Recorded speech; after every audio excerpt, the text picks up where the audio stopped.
Olá, seja bem-vindo.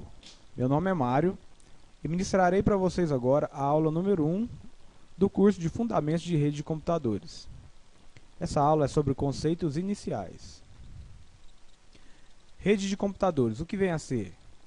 Uma rede de computadores é formada por um conjunto de módulos processadores, capazes de trocar informações e partilhar recursos, interligados por um subsistema de comunicação, ou seja, é quando há pelo menos dois ou mais computadores e outros dispositivos interligados entre si, de modo a poderem compartilhar recursos físicos e lógicos.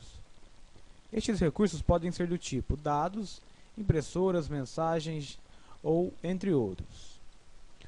Protocolos de rede. O protocolo é o conjunto de regras sobre o modo como se dará a comunicação entre as partes envolvidas.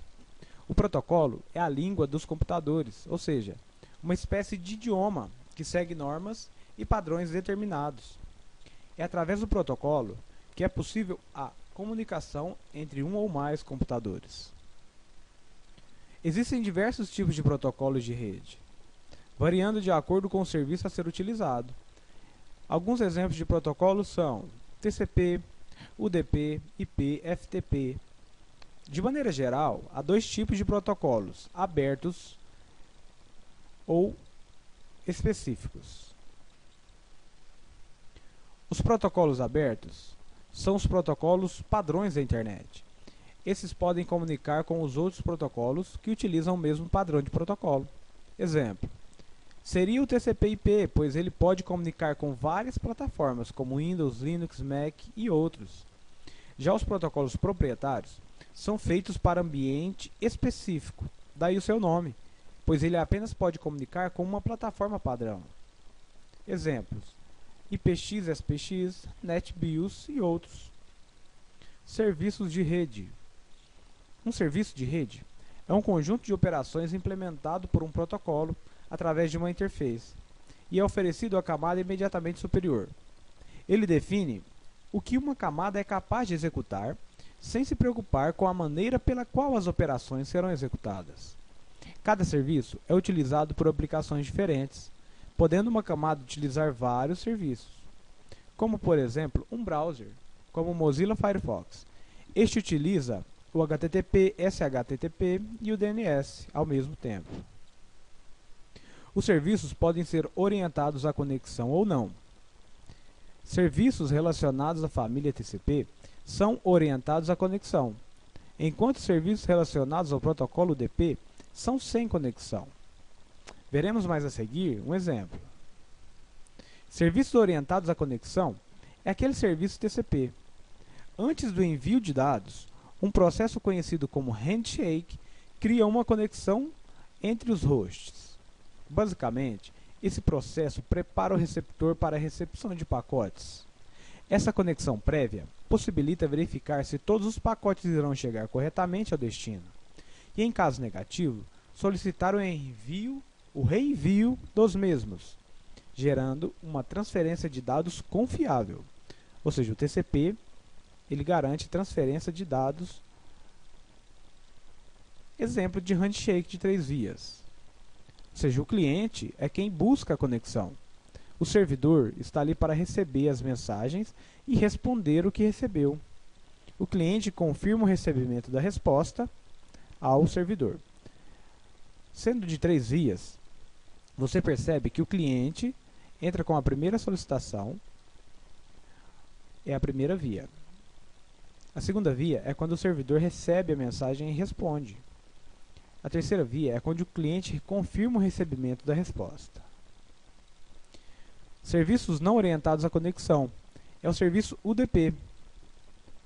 Não há um processo de handshake. Assim, uma aplicação apenas envia dados para um host.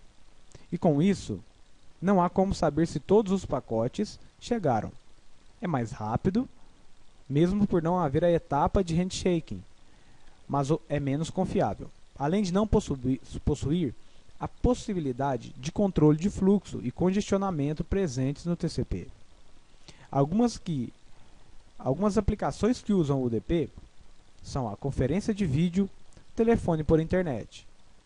Há também um bom exemplo que é quando você assiste uma programação em tempo real na internet. Uma programação ao vivo, que é fornecida por um satélite. Quando você tem aqueles pequenos frames de erro, você tem um atraso. Esse atraso é porque o protocolo UDP não garante a entrega de todos os pacotes. Quando há aquela pausa breve numa transmissão ao vivo, é porque alguns pacotes foram perdidos, o que não ocorre no protocolo TCP. Ok, esse modelo de referência OSI é um modelo de referência para os protocolos. Ele foi formalizado em 1995, é apenas um modelo de referência para protocolos de comunicação entre os mais diversos sistemas, e assim garantir a comunicação fim a fim. O modelo OSI permite comunicação entre máquinas heterogêneas e define diretivas genéricas para a construção de rede de computadores, seja de curta, média ou longa distância, independente da tecnologia. O modelo OSI possui ao todo 7 camadas: física, enlace de dados, rede, camada de transporte, camada de sessão, camada de apresentação e camada de aplicação. A camada física é responsável por transferir os bits por meio de ligação. Ela cuida de questões como o tipo de cabo, como é feita a conexão entre o cabo e a máquina. A camada de enlace de dados, ela é responsável por organizar os dados recebidos, colocando-os na ordem correta, detectando e talvez corrigindo eventuais erros de transmissões. Na camada de rede, ela cuida do estabelecimento de rotas e do chaveamento dos dados ao longo da rede. A camada de transporte é responsável por quebrar a mensagem em pacotes menores para que ela seja transmitida. Também é responsável por depois montar os diversos pacotes em uma única mensagem. A camada de sessão cuida das regras de comunicação entre os nós que estão trocando mensagens. Ela verifica quando é possível ou não mandar dados e também sabe que tipo de comunicação os nós possuem: simplex, duplex, semiduplex. Na camada de apresentação, fica responsável por formatar e estruturar os dados, de uma forma que eles possam ser entendidos por outra máquina. Ela cuida da criptografia se necessário. A camada de aplicação é responsável por cuidar das informações que chegam pela rede, para cada programa de computador que está sendo usado no computador.